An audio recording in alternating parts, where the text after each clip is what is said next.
Donc là, ce qu'il reste de son habitation, mais cette habitation, il y avait juste une partie qui était donc solide, mais au-dessus de ce mur, il y avait une tente en poil de chèvre et de chameau. Et il vivait sous cette tente, et il y a eu ici un événement avec sa femme.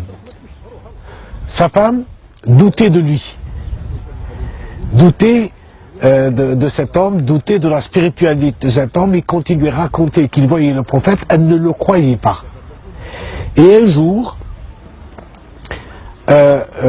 voyant que tous les hommes partaient faire le marché, c'était le jour du marché, et son homme à elle est resté toujours occupé par ses prières, ses dévotions. Donc par rage, elle a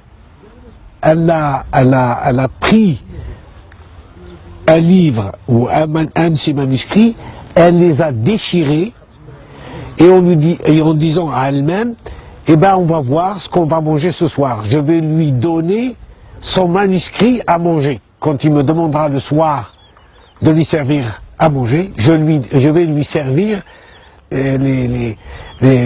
son manuscrit déchiré, pour qu'il comprenne qu'il doit aller travailler comme tout le monde, et qu'il doit aller faire le marché pour nourrir ses enfants.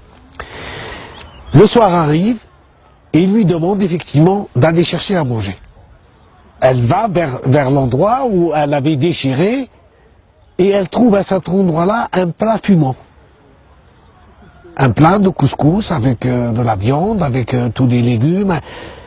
Elle est étonnée, elle ramène le plat chaud, donc il mange, il réunit ses enfants, sa femme, il mange à satiété, il en reste, il lui dit, mais donne-le au voisin.